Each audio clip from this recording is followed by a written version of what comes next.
जी नमस्कार दोस्तों। आज के हमारे मेहमान हैं और किसी नाम की ये मोहताज नहीं है, फिजियोथेरेपिस्ट हैं डॉक्टर किंकर सिंह जी से आज बात हम लोग करेंगे और बात उन सभी मुद्दों पर करेंगे। शरीर में दर्द किस किस प्रकार के होते हैं, उनसे हम थेरेपी के माध्यम से बिना दवा लिए कैसे ठीक हो सकते हैं। तो आइए स्वागत करते हैं आज के इस पॉडकास्ट में डॉक्टर किंकर सिंह जी का और जानते हैं इनके बारे में इन्हीं से थोड़ा बहुत। नमस्कार। मेरा नाम डॉक्टर किंकर है, मैं फिजियोथेरेपिस्ट हूँ।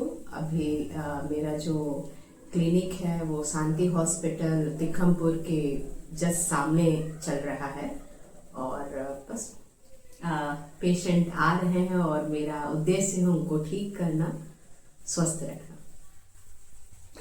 आम लोगों की भाषा में फिजियोथेरेपी को आप किस प्रकार बता सकते हैं? देखिए, फिजियोथेरेपी जो नई जो तकनीक आई है वो आपको शारीरिक गतिविधियों को ठीक रखने, मांसपेशियों को मजबूत रखने, नसों का हमारे शरीर में ठीक तरह से संचार करने के लिए ये जो व्यायाम के रूप में संचालित किया गया है। ये अब धीरे धीरे इसका बहुत ज़्यादा डॉक्टरों के द्वारा सहयोग मिल रहा है, जिसको हम लोग नई जनरेशन के साथ, जैसे छोटे बच्चों में कुछ दिक्कतें जन्मजात हो जाती हैं, बुजुर्ग लोगों में घुटने को लेके, उनके हड्डियों को लेके, उनके मांसपेशियों को लेके, नई युवा पीढ़ी जो है जिनकी आजकल ऐसी जीवन शैली है कि लंबी दूरी तक गाड़ी चलाना है और इस तरह की गतिविधियां जिसकी वजह से उनके गर्दन में दर्द है, वो सारी चीजों को लेके हम फिजियोथेरेपी के माध्यम से ठीक करते जा रहे हैं। जैसे आम लोग यह समझ नहीं पाते हैं कि जो फिजियोथेरेपिस्ट होते हैं वो भी एक मेडिकल डिग्री होती है जी। तो क्या फिजियोथेरेपिस्ट की डिग्री और एमबीबीएस की डिग्री लगभग समान होती है? टाइम टेन्योर क्या होता है? देखिए, फिजियोथेरेपी का जो डिग्री है वो अभी जो चल रहा है, थोड़ा सा इन सब चीजों को लेके हम ये तो नहीं कह सकते कि सामान्य है। उनका जो है अलग शैली है, उनकी है मेडिकल, जो दवाइयों का लिखना है, और जो हमारी शैली है वो पूरे गतिविधियों पे काम करना एक्सरसाइज के द्वारा है। रही बात आप जो समय की अवधि की बात कर रहे हैं, वो बिल्कुल आपका एमबीबीएस के ही तरह इसकी 4.5 साल की बैचलर की पढ़ाई होती है और मास्टर्स की 2 साल। मतलब अगर पूरी डिग्री की हम बात करें तो 7 साल की अवधि ये ले लेते हैं फिजियोथेरेपिस्ट। और बस अंतर यही है कि दवाइयाँ और व्यायाम, इतना ही हम अंतर मान सकते हैं। मतलब उसको हम हटा नहीं सकते, लेकिन साथ में लेके चलते हैं फिजियोथेरेपी को। डिग्री तो बिल्कुल, आप एक शब्द है पीटी, फिजियोथेरेपिस्ट, नाम के आगे आप डॉक्टर संबोधन डालेंगे और ब्रैकेट में एक पीटी शब्द जरूर डालेंगे। जो हमारे मांसपेशियों के दर्द होते हैं, क्या वो बिना दवा के फिजियोथेरेपी के माध्यम से ठीक हो सकते हैं? बिल्कुल, ये आपका जो सवाल है ये बहुत अच्छा है। हम मांसपेशियों को दर्द जो है वो बिल्कुल हम फिजियोथेरेपी के थ्रू सही कर सकते हैं। उसका सबसे अच्छा एग्जाम्पल है कि जो मांसपेशियों का दर्द होता है वो एक लैक्टिक एसिड शरीर में फॉर्म होता है, जो कि रेगुलर रिपीटिशंस के थ्रू, जो एक्सरसाइज की रिपीटिशंस है उसके थ्रू लैक्टिक एसिड 72 घंटे में एडॉप्ट कर जाती है। तो हम रेगुलर उसके रिपीटिशन बढ़ा के मांसपेशियों के दर्द को कम कर सकते हैं। एक बहुत बड़ी समस्या आ रही है माइग्रेन की जी। तो फिजियोथेरेपी में भी माइग्रेन का उपचार है? माइग्रेन और एक शब्द है साइनोसाइटिस। ठीक है, ये कुछ ट्रिगर पॉइंट होते हैं जिनको अगर वो ट्रिगर पॉइंट को हम इम्पिंज करें और उस पे सही तरह से काम करें तो कुछ पॉइंट हैं जो कि हमारे नोजल, फ्रंट ऑफ एब्रोज, एयर के पीछे, हमारी एयर के पीछे, नेक पॉइंट और जा मसल्स के आसपास, वो सारे पॉइंट को अगर हम एक्टिवेट करें, फॉर एग्जांपल लिवेंडर ऑयल के थ्रू, तो इनको बिल्कुल ठीक किया जा सकता है। लोग अक्सर यह सोचते हैं कि जो फिजियोथेरेपी कराया जाता है, चोट लग गया, एक्सीडेंट हो गया, इसके बाद ही कराया जा सकता है। क्या सामान्य दर्द में भी या कोई किस प्रकार की अगर दिक्कत महसूस हो तो हमें फिजियोथेरेपिस्ट की सलाह लेनी चाहिए और सलाह के अनुसार फिजियोथेरेपी करवाना चाहिए? देखिए, कुछ चीजें तो ऐसी मिथ हैं कि चोट लगना या डॉक्टर जब बोले तभी आपको फिजियोथेरेपिस्ट के पास जाना चाहिए।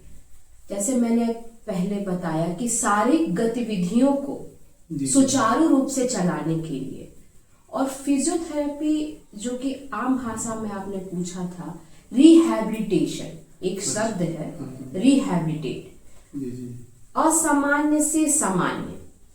अगर हम सही से नहीं बैठे हैं तो फिजियोथेरेपी के द्वारा एक पोस्चर करेक्शन एक शब्द है, बैलेंस दिया जाए, बैलेंसिंग, जो कि इसमें हमारे जो चोट लगने या किसी और वजह से फिजियोथेरेपी की जरूरत नहीं है। वो सामान्य रूप से सही शरीर को, पोस्चर को भी बैलेंस करना फिजियोथेरेपी के अंतर्गत आता है। हमारा नेक का पोस्चर, हमारे हाथ का पोस्चर, ये सारे फिजियोथेरेपी के अंतर्गत है। इस समय मोबाइल का युग है, बच्चे मोबाइल देख रहे हैं, तो क्या इससे उन लोगों को कोई समस्या आ रही है, जैसे सर्वाइकल की समस्या? सबसे ज्यादा सर्वाइकल, जो आपने नाम लिया, सर्वाइकल है, रेडिएटिंग पेन है। मोबाइल का महिलाओं को आम महिलाएं जो घरेलू महिलाएं हैं, किचन में काम करना, पोस्चर करेक्शन ना होना, इसकी वजह से, स्टूडेंट पढ़ने की वजह से नेक बेंडिंग का मूवमेंट, हेलमेट लगाना, ये सब हमारे इन सारे मसल्स को प्रेशर देते हैं और सर्वाइकल जो यहाँ से हमारे स्पाइन की जो ऊपरी सतह है वहां की नस को कंप्रेस करता है और हाथों तक पूरा वो पेन आता है। तो ये बहुत आम है सर्वाइकल, जिसको फिजियोथेरेपी से बिल्कुल ठीक किया जा सकता है। दवा की जरूरत नहीं है सर। अच्छा, महिलाओं को किन परिस्थितियों में फिजियोथेरेपी करवाना चाहिए? देखिए सर, फिजियोथेरेपी मैंने बताया आपको, फिजियोथेरेपी महिलाओं को तो जो सामान्य रूप से बैक है, जो कि आजकल घरेलू वर्क की जरूरत की वजह से, ऐसा नहीं है कि फिजियोथेरेपी नेसेसरी है। अगर आप डॉक्टर की सलाह ले रहे हैं और डॉक्टर अगर कह रहा है कि फिजियोथेरेपी लीजिए, तो आप उनकी बात को सुनिए। और फिजियोथेरेपिस्ट अगर कह रहा है कि आप इतने दिन आइए, तो आप उनकी बातों को सुनिए और चलिए। रही बात महिलाओं को फिजियोथेरेपी, तो 40 के बाद, 40 साल के बाद एक मेनोपॉज की जो कंडीशन आती है, जो कि बहुत नॉर्मल है, उसमें हमारे जो बोन होते हैं वो पोरस होने लगते हैं।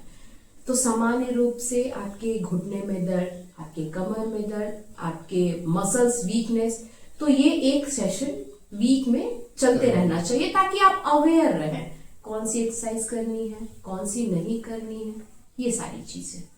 जैसे प्रेगनेंसी के बाद या बिल्कुल प्रेगनेंसी, हमारे फिजियोथेरेपी में पोस्टनेटल और प्रीनेटल एक शब्द है। प्रीनेटल का मतलब होता है डिलीवरी के पहले। जैसे पेट बहुत ज्यादा निकलने की वजह से जब गर्भाशय में बच्चा हो तो पोस्चर अलग हो जाता है, और उस समय हमारी रीढ़ की हड्डी का पोजीशन ये हो जाता है। बिल्कुल। तो हम अपनी बैक की स्ट्रेंथनिंग के लिए फिजियोथेरेपिस्ट से सलाह ले सकते हैं। और पोस्टनेटल, जब डिलीवरी के बाद जो बैक एक होता है और आपकी जो मसल्स होती है, या लैक्टेशन के बाद जब आप बच्चे को फीड कराते हैं, उस समय कैल्शियम बॉडी से निकलती, तो बहुत ज्यादा शरीर में दर्द होता है, या फीड कराते समय नेक की बेंडिंग या पोस्चर बैलेंस, ये सारी चीजें फिजियोथेरेपिस्ट से आप सलाह लेके अपने आप को सही और दर्द से आप दूर रह सकते हैं। अच्छा, ऑफिस वर्क वाले जो लोग हैं, लंबे समय तक बैठते हैं, तो वो कैसे अपने शरीर को दुरुस्त रखे, उसके लिए क्या सलाह है? बिल्कुल, ऑफिस में अगर लोग आजकल जैसे प्राइवेट सेक्शन में आप देख ही रहे हैं 10 घंटे 12 घंटे का काम लिया जा रहा है, तो मैं ये कहूंगी कि अपने कमर के लिए जैसे बैक कुशन का इस्तेमाल करें, थोड़ी इंटरवल पे थोड़ा वॉक कर लें, 5 मिनट का ही गैप लें, पैरों को थोड़ा एलिवेट करें, जिसकी वजह से लगातार 1-2 घंटे लगातार 1-2 घंटे के बीच में थोड़ा अंतराल पे आप अपने पोजीशन को ठीक करें। अदरवाइज फिर आप सियाटिक के मरीज हो सकते हैं, सर्वाइकल के मरीज हो सकते हैं। तो बहुत सी चीजें हैं। कंप्यूटर पे काम करने वाले को आपको टेनिस एल्बो, ट्रिगर पॉइंट, इन सब जगहों पे प्रॉब्लम आ सकती है। जब बढ़ती उम्र के साथ जैसे ये कहा जाता है कि हड्डियां कमजोर हो जाती जी हैं, जी, तो क्या फिजियोथेरेपी के माध्यम से उसको सही किया जा सकता है? हाँ, अगर बढ़ते उम्र के साथ आप जो कह रहे हैं तो वो तो एक एजिंग प्रोसेस है, लेकिन उसको कंट्रोल, ये देखिए कुछ चीजें ऐसी होती हैं जो नेचुरल है जी, वो आगे आने वाले में वो खराब होती है, पर खराब होने की दर को हम कम कर सकते हैं। जी, जी। जो चीजें 60 साल में लोगों का हो जाता है कि इनको घुटने बदलवाने की नौबत आ जाएगी, वो हम 90 साल, 80 साल, 85 साल तक लेके जा सकते हैं एक्सरसाइज के थ्रू। वो चीजें ये होती है कि अवेयरनेस इसीलिए जरूरी है कि शुरू से व्यायाम करें, शुरू से अपने आप को अपनी ब्रीदिंग पे वर्क करें, अपने मसल्स पे वर्क करें। बहुत सी चीजें होती हैं जैसे हमारे बीपी और शुगर हमारे शरीर को पैरालाइज कर देता है। अचानक आपका बीपी शूट किया, अचानक आपका शुगर शूट किया और स्ट्रोक आया, तो अच्छा है कि आप अपने बॉडी को शुरुआत से ही कंट्रोल करके रखें कि आपकी सारी रुझान, आपके सारे मसल्स, आपकी सारी चीजें आपके अनुसार दिनचर्या में वो रेगुलर आप रखें उस चीज को। जैसे काम करने वाले लोग हैं, चाहे पुरुष हो चाहे महिलाएं हो, काम के दबाव में स्ट्रेस होता है, स्ट्रेस से कहा जाता है कि पूरा शरीर में दर्द होता है, तो क्या इसके लिए एक्सरसाइज अपना के ठीक किया जा सकता है? या मेडिटेशन एक शब्द है, मेडिटेशन बहुत अच्छी चीज है। रही बात तनाव की, वो बिल्कुल आजकल का तो है, बहुत जनरल बात है, आपने जो बात बताई है। तो मेडिटेशन सुबह उठ के अगर आप 10 मिनट भी अपने लिए समय निकाल के और मेडिटेशन कर रहे हैं, वो भी एक व्यायाम का ही पुरानी पद्धति के अनुसार वो भी एक पार्ट है, हिस्सा है उसका। अब फिजियोथेरेपी, पहले योगा, ये इसी का टर्म है जो कि हम लोग फिजियो में उसको वेट ट्रेनिंग, स्ट्रेंथनिंग और इन सब, ये पुरानी पद्धति से चलती आ रही है, जिसको नए नए भाषाओं में हम लोग लेके आ रहे हैं। तो बिल्कुल मेडिटेशन के थ्रू हम अपने चीजों को, या ब्रीदिंग एक्सरसाइज के थ्रू, जैसे जिसपे हम लोग कपालभाति, अनुलोम विलोम, ये जो इसका असर होता है, बिल्कुल होता है एकदम। अच्छा, सुबह लोग जो टहलते हैं, हाँ, तो उनको तेज टहलना चाहिए या सामान्य? क्या ब्रिस्क वॉक एक है, ब्रिस्क वॉक, जिसकी जो हम लोग ट्रेडमिल पे अगर हम लोग जो स्पीड रखते हैं वो 4.8 के रेशियो में रखते हैं।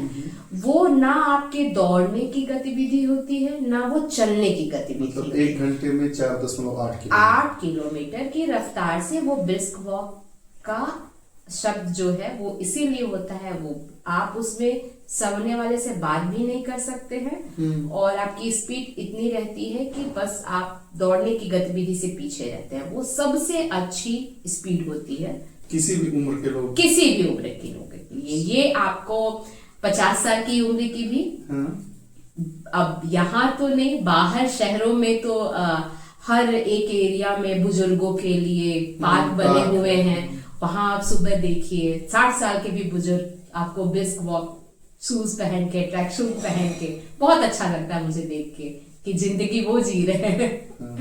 तो अच्छा, आपको इस क्षेत्र को अपनाने के लिए कहाँ से प्रेरणा मिली? देखिए, जब मैं तैयारी कर रही थी, आपका ये क्वेश्चन बहुत ही अच्छा है और मुझे बहुत खुशी है अपनी इस फील्ड को चुन के। जब मैं तैयारी कर रही थी मेडिकल की, तो वहाँ जो टीचर थे वो मेडिकल कॉलेज के ही थे, तो उन्होंने बहुत अच्छी बात कही कि फिजियोथेरेपी भी एक कोर्स है, अभी आने वाले समय में उसकी बहुत बूम है। वो मेरे फादर को जानते भी थे, तो तुम ट्राई करो। हम कि नहीं, मुझे तो ये सब नहीं करना, मुझे तो MBBS की तैयारी करनी है। एक बार देखो, समझो इस चीज को, और प्रॉस्पेक्टस लाके मेरे फादर को दिया और बैठे मेरे साथ उन्होंने सारी चीजें बताई कि हम लोग सिर्फ दवाइयां लिखते हैं, लेकिन जो फिजियो है वो पेशेंट को, वो बिल्कुल जब तक पेशेंट ठीक नहीं होता, वो डे 0 से पेशेंट को लेता है और फाइनल जब तक वो रिजल्ट नहीं देता तब तक फिजियोथेरेपिस्ट एक पेशेंट के साथ अटैच रहता है। मतलब हमारा काम है दवाई लिख देने का और पेशेंट 15 दिन बाद, 1 महीने बाद आता है, मैंने खाया है, अब रिकवरी है। लेकिन फिजियो उसको, जो बेड पे पेशेंट है उसको नॉर्मल एक्टिविटीज में लाने का जो है काम, वो एक फिजियोथेरेपिस्ट का है। तो ये एक स्ट्रीम देख लो, और ये मेरे लिए बहुत अच्छी बात थी क्योंकि मुझे बहुत अच्छा लगता था पेशेंट, मतलब ये जो शब्द है ना, मरीजों को ठीक करना, मैं चाहती हूँ कि जो हाथ लगाऊं ना वो मरीज ठीक हो जाए। और इससे अच्छी बात कुछ हो ही नहीं सकती। जब मुझे इसका पता चला कि मैंने कहा बिल्कुल मुझे तो एडमिशन देना ही है, और बस वहां से ये रुझान शुरू हुआ। फिर जो पढ़ाई का स्तर था, वैसे ही हड्डियां, वैसे ही कैडवर, वैसे ही एनाटॉमी, सारी चीजें वैसे ही, कौन सी हड्डी कैसे घूम रही है, कहाँ से कौन सी नर्व निकल रही है, इंटरेस्ट डेवलप, बहुत बहुत और बहुत मजा आने लगा इस पढ़ाई में, बहुत मजा आने लगा। पेशेंट टू पेशेंट चीजें बदलती गई, बहुत अच्छा लगने लगा। तो सबसे कठिन क्या होता है फिजियोथेरेपी में? देखिए, सबसे जो कठिन होता है, जो पेशेंट का संघर्ष जो मैंने महसूस किया है, जब पेशेंट आप पे पूरा विश्वास करता है और बीच बीच में वो जो फेज आता है कि मैं ठीक होऊंगा कि नहीं, मैं ठीक होऊंगा कि नहीं, वो जो होता है कि उसका विश्वास बनाए रखना कि वो उसको ठीक करना है, और उसको ये विश्वास दिलाए रखना कि नहीं आपको ठीक होना है, ये सबसे बड़ा कठिन संघर्ष होता है एक फिजियोथेरेपिस्ट के लिए। छोटे बच्चे भी आते होंगे आपके क्लिनिक में? बिल्कुल। तो कैसे आप लोग समझ पाते हैं कि इसको यही दिक्कत, ना तो बोल पाता होगा न समझ पाता होगा? यहाँ पे हम ये है। देखिए, ये जो आपकी बात है, अब यहाँ जो कहा गया है ना, हम लोग सहयोगी हो जाते हैं यहाँ पे। जो हमारे डॉक्टर्स हैं, जो ऑर्थोपेडिक हैं, जो न्यूरोलॉजिस्ट हैं, जो पीडियाट्रिक्स हैं, फिर अब हमारा वहाँ टीम वर्क चलता है। वो प्रिस्क्राइब वहां से हमें करते हैं कि सीपी चाइल्ड है, या इस बच्चे का जन्मजात या जन्म के बाद हिप में डिजनरेशन चेंजेस हुआ और हिप बोन डिसलोकेट हुई, अब इसकी फिजियो करवाइए। तो वहां से उनके सहयोग से अब हम अपना काम शुरू करते हैं कि वो बच्चा जो बोल नहीं पाता, उनको डॉक्टर ने सलाह दिया, उनके पेरेंट्स हमारे पास आए और फिर हम लोगों ने वहां से काम करना शुरू किया। अब जो बच्चा तो नहीं बोल पाता, वो बात तो बिल्कुल सही है, लेकिन हम अपने स्तर से, जो हम लोगों को पता है कि कितना ग्रेड देना है, कितनी मोबिलिटीज देनी है, कितनी रिपीटिशंस देनी है, और हम ये भी चेक करते हैं कि हमारे करने से बच्चे को फीवर आ रहा है, तो वहां माँ बाप को नहीं समझ में आता, वो सेशन फिर हम रोकते हैं ताकि उसकी मसल्स रिलैक्स कर जाए। सब कुछ कंसीडर करते हैं, उसकी मांसपेशियों में कहीं सूजन तो नहीं आ रहा है, उसको बुखार तो नहीं आ रहा है, और सेशन लगातार चलता है। उनको पेरेंट्स के लिए आप क्या सुझाव देना चाहेंगे? कैसे मतलब पता चले कि 6 महीना हो गया, मान लीजिए उसकी उम्र 8 महीने हो गए, बिल्कुल, कब उठना है, कब बैठना है? माइल्ड स्टोन डेवलपमेंट एक शब्द होता है, ठीक है। एक चीजें हैं कि ये चीजें नॉर्मल है। 1 महीने का बच्चा क्या करेगा, 2 महीने का बच्चा क्या करेगा, 3 महीने का बच्चा, जैसे जो बच्चा है कब अपने गर्दन को घुमा रहा है, कब वो शब्द कर रहा है, कब वो स्माइल कर रहा है, कब अपने हाथ और पैरों का मूवमेंट कर रहा है, ये सारी चीजें मंथ बाय मंथ डेवलप होती हैं बच्चों में। बच्चा कब टर्न कर रहा है, कब कितना पैर उठा रहा है, वो पहले मंथ में कितना, दूसरे मंथ में कितना, तीसरे मंथ में कितना, तो वो एक मतलब हम ये कह सकते हैं स्टेप बाय स्टेप बच्चे का ग्रोथ होता है। अगर वो बच्चा वो सारे फिनोमेना को पार नहीं कर रहा है, वो पैरामीटर पार नहीं कर रहा है, तो बच्चा एबनॉर्मल है। उसकी ग्रिपिंग नहीं आ रही है, स्माइल नहीं कर रहा है, पैरों का मूवमेंट, जैसे बिस्तर पे पैर बच्चे पटकते हैं, हाथ पे, जो बेड पे भी 2 महीने के बच्चे होते हैं उनका रोना अलग चीजें है। रोना तो भाई अगर वो बच्चा नॉर्मल है तब भी संकेत करेगा, लेकिन जो मूवमेंट है, 6 महीने का बच्चा को सपोर्ट करके वो बच्चा बैठता है। बहुत बच्चे 1-2 महीने बाद बैठते हैं, लेकिन नियर टू नॉर्मल वो अपनी क्रियाकलाप करना शुरू कर देते हैं, टर्निंग शुरू कर देते हैं। अगर वो चीजें नहीं हो रही हैं तो पेरेंट्स को तुरंत ध्यान देना चाहिए। हाँ, बच्चा, ये तो 1-2 महीने की बात है। 3-4 दिन का बच्चा अगर आप नोटिस कर रहे हैं, जैसे जो मसाज माँ जो मसाज देती हैं, अगर बच्चे का हाथ आपको नॉर्मल नहीं लग रहा है, जब मसाज देने के बाद भी हाथ में टिल्टिंग है, एल्बो में टिल्टिंग है, शोल्डर उसके टिल्ट है, पैरों का घुमा है, तो उस पर फोकस करना चाहिए कि कहीं कोई एबनॉर्मलिटी तो नहीं है। तो ये सारी चीजें, छोटी छोटी बातें जो कि हमें तुरंत बता सकती हैं कि हमें डॉक्टर के पास जाना चाहिए या ये सामान्य प्रक्रिया है। सामान्य तौर पे बच्चे कितने दिनों में चलने लगते हैं? देखिए, सामान्य बच्चे 1 साल के अंदर चलने लगते हैं, कुछ बच्चे 1.25 महीने में, 1.25 साल पे चलने लगते हैं। तो 1 साल से 1.25 साल का जो एक टाइम पीरियड है वो सामान्य है। और बच्चों को बहुत पेरेंट्स वॉकर और ये सारी चीजें 8 महीने 7 महीने पे देने लगते हैं, वो सही नहीं है। नॉर्मल जो ग्रोथ होता है उनको होने दीजिए। अगर अदरवाइज अगर आप उनको वॉकर के थ्रू 8 महीने में वॉकर पे डाल दिया कि वो जल्दी चले, तो वो बिल्कुल गलत है। वो उनके कमर की जो प्रॉपर जो स्टेबिलिटी है वो कहीं ना कहीं कमजोर करती है। तो बच्चे का नॉर्मल, जैसे उनका क्रोलिंग है, वो अपना माँ बन के चलते हैं, किसी दीवार को पकड़ के खड़े होते हैं, किसी बेड के सहारे खड़े होते हैं, वो उनकी नॉर्मल प्रक्रिया है। नेचुरल ग्रोथ, एग्जैक्टली, वो शब्द नेचुरल ग्रोथ ही होना चाहिए। ये जो पद्धति है 8 महीने के बच्चे को वॉकर में डाल दिया, वो चीजें सही नहीं। जैसे खड़े होने पर कई लोगों के घुटने चिपक जाते हैं, नॉकनी उसको, नॉकनी, और दूसरा शब्द है बोनी जी। तो इसको कैसे ठीक किया जा सकता है? ये आपका क्वेश्चन बहुत अच्छा है और ये बहुत पेरेंट्स समझ नहीं पाते हैं। देखिए, नॉकनी और बोनी ये एक कंजेनाइटल, मतलब जब बच्चा जन्म लेता है तब से ये डिफॉर्मिटी होती है, पर इसको 8 साल, 8.5 साल, 9 साल तक ट्रीट किया जा सकता है। होता क्या है कि हमारी जो हिप बोन है वो और घुटने का एक एंगल होता है, वो एंगल ज्यादा और कम होता है, ठीक है, जिसको क्यूबाइटल एंगल कहते हैं। एक शब्द है क्यूबाइटल एंगल, क्यू शब्द से इसको डोनेट किया जाता है। तो 20 डिग्री, 5 डिग्री ये एक लेवल है। इससे ज्यादा होता है घुटना बैंड तो वो भी डिफॉर्मिटी है, और बहुत कम हुआ तो भी डिफॉर्मिटी है। एक का क्षेत्र यूं हो जाता है, एक का क्षेत्र यूं होता है, एरो के शेप में वो ले लेता है।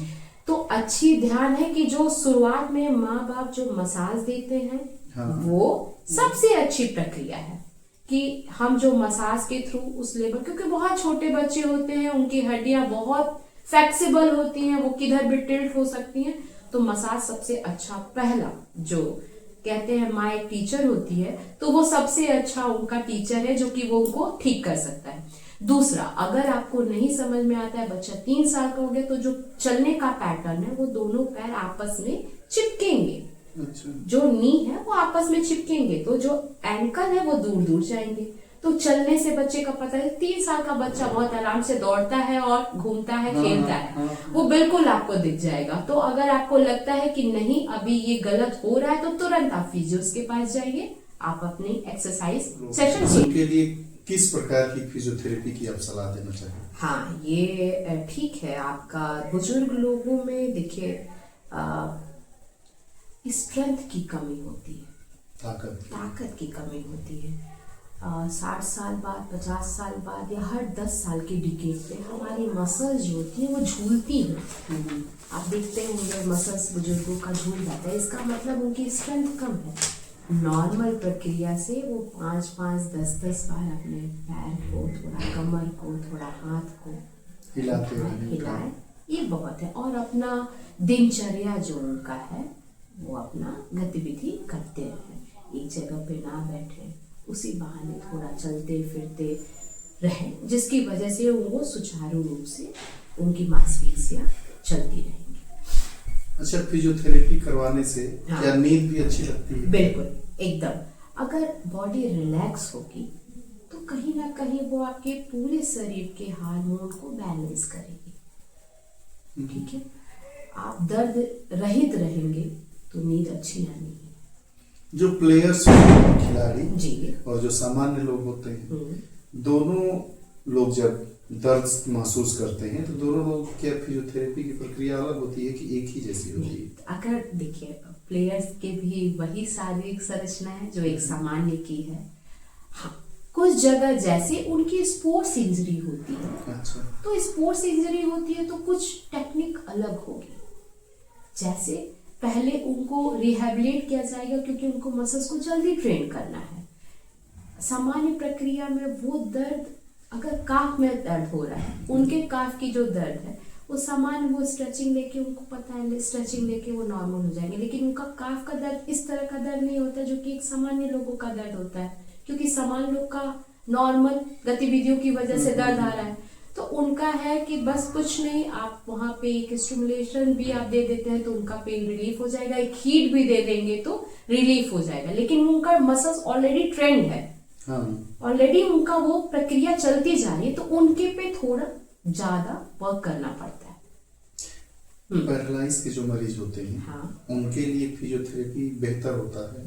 कई लोग बताते हैं कि फिजियोथेरेपी करवाने से वो फिर पॉस्चर नहीं आ पाता है। जैसे मान ली किसी के फेस पर पैरालाइज अटैक हो गया, हाँ, और हाँ, दिया गया तो ठीक नहीं हो पाते। देखिए, ये जो आपका क्वेश्चन है, ये पहला फिजियोथेरेपी इसमें रोल नहीं करता। यहाँ अच्छा। हमारे डॉक्टर्स का पहले रोल आता है। अच्छा, हमारे जो सीनियर हैं, पहले न्यूरो स्पेशलिस्ट, पहले पेशेंट वो टच करेंगे। किसी को अटैक आया, विद इन 24 आवर के अंदर अगर वो आईसीयू में चले गए तो 99.9 रिकवरी आ जाती है। लेकिन अगर वो 3 दिन बाद, 4 दिन बाद अगर वो गए तो 100%, 70% to 80% रिकवरी आती है, पूरा नहीं आ पाता है। उसका रीजन है स्ट्रोक पैरालिसिस जो पार्ट है, वो अगर हुआ तो वो सप्लाई जो है नर्व का, उतनी जगह को तो वो ब्लॉक कर दिया। नर्व की जो हमारे बॉडी में जो जब पैरालिसिस अटैक आता है तो होता क्या है कि हमारी जो नसें हैं उसमें ब्लॉकेज होती हैं। तो जब आप डॉक्टर के पास पहुंचते हैं वो तुरंत कंसीडर करता है, तुरंत ब्लॉकेज को खोलता है। ठीक, तो फिर आपकी नॉर्मल प्रक्रिया चलने लगी और फिर आप फिजियोथेरेपी के पास आते हो तो वो आपको पूरा तरह से सही करता है। लेकिन जब आप डॉक्टर के पास लेट पहुंचे या फिर उनका ट्रीटमेंट किसी वजह से लेट हुआ तो फिर वही बात है जो कि लेट प्रक्रिया और लेट रिजल्ट आता है। अब भारत के संदर्भ में बात करेंगे कि भारत में ये फिजियोथेरेपी क्या ठीक ठाक कंडीशन में है अन्य देशों के अकॉर्डिंग, या यहाँ पर लोग फिजियोथेरेपी को सेकेंडरी देखते हैं? नहीं, अब मेडिकल को फर्स्ट स्टेज में देखते हैं। आप क्या महसूस करते हैं? नहीं, अब तो मैंने कहा ना, जब मैंने फिजियो के बारे में सुना था और जब मैं अब अपने सेटअप को खुद चला रही हूँ, बहुत अंतर है, बहुत अंतर है। मतलब मैं बलिया जैसे उत्तर प्रदेश के एक जिले में वर्क कर रही हूँ और बाहर से ही मेरी पढ़ाई लिखाई है, तो उस समय तो वहाँ इसका बहुत बूम था। लेकिन अब बलिया में भी डॉक्टर डायरेक्ट पेशेंट को प्रिस्क्राइब करते हैं आप फिजियोथेरेपिस्ट के पास जाइए, यानी अब, और पेशेंट डायरेक्ट भी मेरे पास आते हैं। अब पेशेंट भी अवेयर हैं, बहुत माध्यम से ये मीडिया, सोशल मीडिया जो है, यूट्यूब है, इन सब के थ्रू बहुत ज्यादा फिजियोथेरेपी लोगों के दिमाग में अब आ रहा है कि ये एक पद्धति है जिससे हम ठीक हो सकते हैं। तो विदेशों में तो बहुत पहले से ही फिजियोथेरेपिस्ट काफी अच्छा था, लेकिन अब भारत में भी इसको बढ़ावा दिया जा रहा है। एक फिजियोथेरेपी जैसा ही एक ट्रीटमेंट होता है, आप इस समय बहुत मोबाइल पे रील्स में दिखाया जाता है, उसको क्या कहते हैं? जैसे हड्डी को वो लोग बजा के जोड़ देते हैं, क्या वो कारगर है? वो एक जो आप बात कर रहे हैं वो हमारा पार्ट है मैनिपुलेशन। ठीक है, मोबिलाइजेशन और मैनिपुलेशन दो शब्द हैं, दोनों एक ही तरह की पद्धति है। मैनिपुलेशन में थ्रस्ट मूवमेंट दिया जाता है। थ्रस्ट मूवमेंट का मतलब अचानक वेलोसिटी इंक्रीज करते हैं, रेंज को बराबर रखते हैं। जबकि मोबिलाइजेशन क्या होता है, एक नॉर्मल वेलोसिटी और नॉर्मल एम्पलीट्यूड पे वर्क किया जाता है। तो जो थ्रस्ट मूवमेंट होता है वही जो पार्ट है जो कि आपने अभी जो नाम लिया है मैनिपुलेशन, वो टेक्निक है। उससे भी ठीक बिल्कुल वो इसी का काइरोप्रैक्टिस, मैनिपुलेशन, मोबिलाइजेशन, ये सब पार्ट है जिसपे फिजियोथेरेपिस्ट के सेमिनार होते हैं, जैसे सर्वाइकल मैनिपुलेशन, लंबर मैनिपुलेशन, नी मैनिपुलेशन, ये सब पार्ट है जो कि नए नए चीजें आप सेमिनार्स में या अब जो नई ये क्लासेस तो नहीं कर सकते, लेकिन ये सेमिनार के थ्रू नए नए फिजिक्स को समझाए जाते हैं और हम लोग इसको यूज भी करते हैं। तो सबसे ज्यादा मरीज किस टाइप के आते हैं, सर्वाइकल के आते हैं या कमर दर्द वाले आते हैं आज के जमाने में? अब जो है वो सबसे ज्यादा लंबर पेन के हमारे पास पेशेंट है। लंबर पेन मतलब लंबर पेन बहुत ब्रॉड शब्द है सर। लंबर पेन जो है वो बहुत सी चीजें हो सकती है, सामान्य। हाँ बिल्कुल, हम इस चीज को थोड़ा सा समय लेके इसको समझाना चाहेंगे अपने दर्शकों को। लंबर पेन जो है हमारे बैक में मसल्स में पेन अगर हो रहा है, बैक की मसल्स में, वो भी एक लंबर पेन है। किसी वजह से L1, L2 ये जो कि हमारी निचली कमर की हड्डी है उसमें कोई नसों के दबने से कोई दर्द आ रहा है, वो भी हमारा लंबर पेन है। एक सियाटिक नस आती है जो कि नीचे तक आती है, आम भाषा में सियाटिका उसको लोग शब्दों में इस्तेमाल करते हैं, वो भी लंबर पेन का ही एक उदाहरण है। और बल्जिंग का एक केस होता है किसी वजह, बल्जिंग का मतलब ये होता है कि स्पाइन से जो फ्लूइड बाहर का निकल जाना, एंटीरियर आगे की तरफ निकल जाना, पोस्टीरियर पीछे की तरफ निकल जाना, ये बल्जिंग का केस होता है। इसमें बहुत आपके पैरों में पेशेंट आम भाषा में कहता है कि झंझनाहट हो रही है, 1 मिनट भी खड़ा नहीं हो पा रहा है, और खड़ा होने के साथ उसको ये लगता है कि मैं तुरंत कहीं बैठ जाऊं, वो बल्जिंग का केस है। वो सडन किसी वजह से कोई चीज आपने उठाया और आपकी फ्लूइड बाहर निकल गई, या किसी वजह से आप 3 तल्ले जैसे छत से गिरे और ऐसी पोजीशन में आप गिरे कि आपकी कमर का वो बल्ज हो गया, स्पाइन आपकी बल्ज हो गई, तो वो बहुत सीवियर केस में आता है। वो भी आम भाषा में पेशेंट यही कहेगा मुझे बहुत ज्यादा बैकएक है, और उसके बाद वो डॉक्टर के पास जाएगा। तीसरा संभावना स्लिप डिस्क, एक शब्द है स्लिप डिस्क। इसमें क्या होता है, जो हमारे वर्टिब्रा होते हैं, हड्डियां जो होती हैं वो एक के ऊपर चढ़ जाती हैं, अच्छा वो होता है। फिर लंबर स्पॉन्डिलाइटिस एक केस होता है, जैसे वो सर्वाइकल की तरह होता है, तो वो भी सीधे सीधे वहां पे जो हमारी हड्डियां हैं वो बढ़ जाती हैं, होता वो चढ़ती नहीं है, सिर्फ अपनी जगह से वो बढ़ जाती है। ऑस्टियोफाइट्स, कैल्शियम डिपॉजिट हो जाते हैं जिसकी वजह से वो नसों को कंप्रेस करती हैं।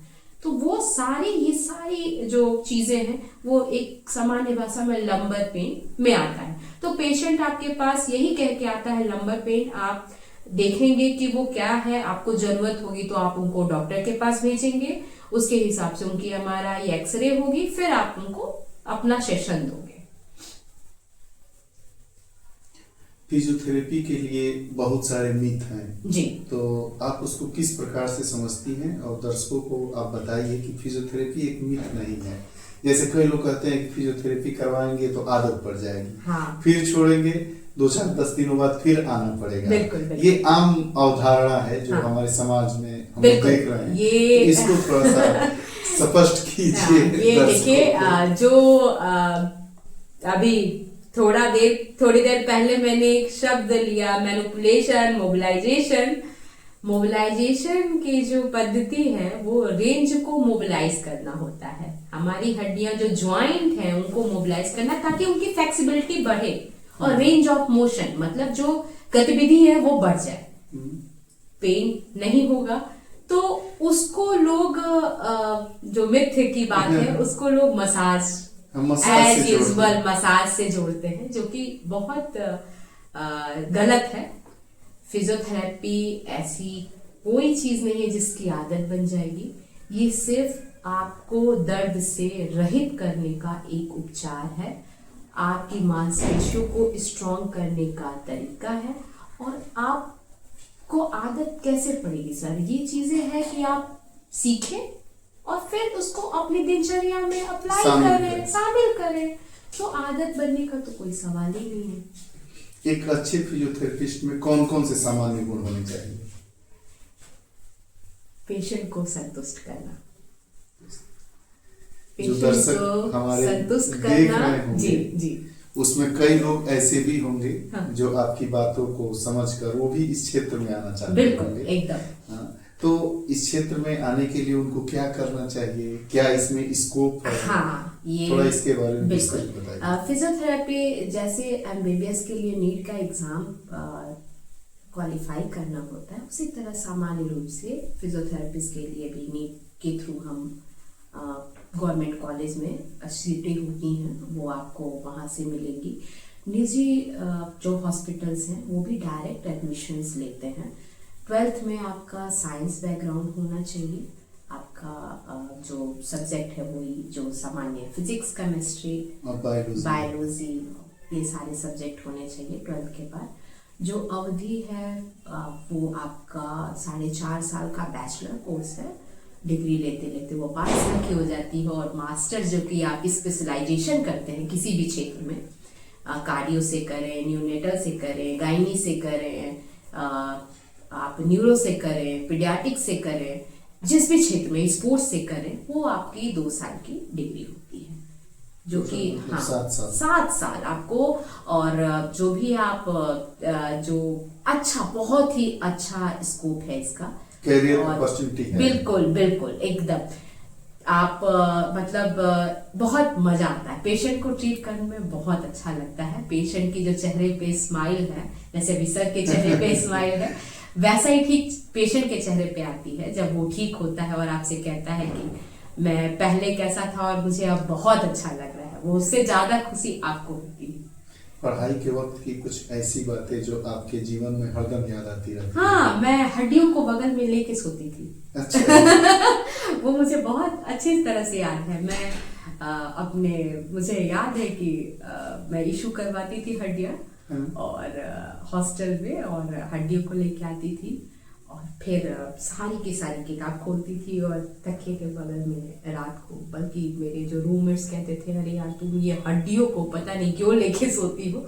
और मैं सोती थी 3 दिन के लिए हड्डियाँ, वो हम लोग को इश्यूज होती थी और रोज मार्क्स लगाते थे, ये यहाँ, और पूरा मतलब वो मेरा सबसे अच्छा टाइम रहा करता था, मतलब फर्स्ट ईयर और सेकेंड ईयर का, कि पूरी हड्डियों को बगल में लेके सोना, और बड़ा मजा आता था। और रही बात मुझे जो सब्जेक्ट, तो कॉलेज टाइम का जो बात है वो ये था कि जब एनाटॉमी हम लोग पढ़ते थे तो उसको शरीर से जोड़ के, ये ऐसे हो रहा है तो ये ऐसे होता था। तो कभी कभी मुझे क्लास में सारे जो मेरे सहयोगी सहपाठी थे वो मजाक भी उड़ाते थे मेरा कि ये तो बस एनाटॉमी मेरा मेन सब्जेक्ट, मेरा बहुत फेवरेट सब्जेक्ट रहा करता था, और बच्चे मेरा कि ये तो बस इसी में रहती है, बस इसको यही चाहिए। ये कोई भी एग्जाम्पल होता था तो मैं इसी पे समझाया करती थी, या क्लास में टीचर भी, तो बच्चे कहते थे कि बस इन्हीं का बस यही तो होंगी, इन्हीं को पता होगा। तो बहुत ज्यादा चिढ़ाया भी जाता था मुझे, लेकिन बहुत अच्छी यादें हैं। पारिवारिक जीवन भी है आपका। जी बिल्कुल। आप क्लिनिक में दिन भर उसी में लगी रहती है। हाँ। सामंजस्य कैसे स्थापित कर पाती है? मुश्किल होता है। थोड़ा दर्शकों को बताइए, क्योंकि देखिए बहुत ढेर सारे लोग ऐसे हैं। ये बिल्कुल महिला फिजियोथेरेपिस्ट के लिए बहुत कठिन है। बहुत कठिन है। घर में अपना परिवार है, बच्चे हैं, लेकिन जो मुझे लगता है कि अब मुझे ये बहुत परिवार की तरफ से मुझे बहुत सपोर्ट मिलता है। मेरे बच्चे, मेरे हस्बैंड, मेरा पूरा परिवार मुझे बहुत इसके लिए सहयोग करता है कि प्राथमिकता जब हम पेशेंट का भी कोई बहुत तकलीफ में पेशेंट होता है तो उसकी चर्चा हम घर पे भी बोलते हैं और घर के लोग भी पूछते हैं वो पेशेंट ठीक है। तो मुझे हर तरह से सहयोग मिलता है। इसके लिए भगवान की बहुत कृपा है मेरे ऊपर कि मुझे मुश्किल बहुत होती है, छोटे बच्चे हैं, पेशेंट को भी देखना है, बच्चों को भी देखना है, लेकिन हो जाता है। कभी पढ़ाई के वक्त में कभी ऐसा मन किया कि छोड़ो इसको, चलते हैं अब दूसरा लाइन, नहीं, दूसरा क्षेत्र? नहीं, कभी ऐसा कभी मन में नहीं, विचार कभी नहीं। बस जब मुझे बहुत थकान होती है, जब पेशेंट का फ्लो, पढ़ाई के समय भी हम लोग की ओपीडी लगती थी और पोस्टिंग होती है, जैसे इंटर्न में हम लोग की पोस्टिंग लगती है और हम लोग पेशेंट सुबह 8 बजे से 2 बजे तक देखते हैं। तो सीनियर और एचओडी के अंतर्गत में सारे ग्रुप में 3-3, 4-4। इसके अलावा जब हम लोग थीसिस लिखते हैं तो पेशेंट इरिटेट भी होते हैं, बहुत से पेशेंट इरिटेट होते हैं, तो उनको फिर भी कन्विंस करना। बहुत से पेशेंट कुछ भी आपको गुस्से में बोल देते हैं, सहना पड़ता है, मुस्कुराना पड़ता है, प्यार से उनको मनाना पड़ता है। छोटे बच्चे होते हैं, वो चिढ़ते हैं, फिर भी हम लोगों को उनको जैसे भी प्यार से करके वो सारी चीजें उनको 1 घंटे के सेशन को 2 घंटे 2.5 घंटे में पूरा करना पड़ता है। पर पढ़ाई के दौरान ये सब चीजें करनी पड़ती थी और ठीक है, मजा आता है। अब तो वो क्षेत्र जब मैंने चुना तो ही थोड़ा सा संघर्षपूर्ण था। शाम को आने के बाद बहुत थकान होती थी, लेकिन ठीक है, अगले दिन फिर उसी ऊर्जा के साथ हम जाते थे, पेशेंट से मिलते थे, फिर करते थे, फिर शाम को थकते, फिर तीसरे दिन उसी ऊर्जा के साथ मिलते थे। तो ऐसे कई शब्द हैं जो बार बार आप पेशेंटों को बोलती रहती जी, तो वो कौन से शब्द हैं? सदा मुस्कुराते रहिए, खुश रहिए, हमने भी सुना है कई आप बार। स्वस्थ रहिए और ऐसे ही मुस्कुराते रहिए, क्योंकि जब पेशेंट, हाँ हाँ बिल्कुल, आप थोड़ा सा मुझे समय दीजिए, विश्वास बनाए रखिए, मुस्कुराते रहिए। और दर्शकों के लिए आप कुछ कहना चाहेंगे? बिल्कुल, मैं यही कहना चाहूंगी कि दिनचर्या में व्यायाम जरूर शामिल करें। अगर आपको आपका डॉक्टर ये कहता है कि आप फिजियोथेरेपिस्ट के पास जाएं तो आप जरूर जाएं। आप जो छोटे से शरीर में संकेत आपको मिलते हैं उसको अन्यथा में ना लें, उसके लिए जरूर परामर्श लें। ये हम लोग के साथ आज रहे डॉक्टर किंकर सिंह जी, मिलकर बहुत अच्छा लगा। आप लोग अपनी प्रतिक्रिया कमेंट बॉक्स में दीजिएगा और आप लोगों के और कोई भी सवाल होंगे तो पुनः हम डॉक्टर साहब से बात करेंगे, मिलेंगे। बहुत बहुत धन्यवाद, नमस्कार। धन्यवाद।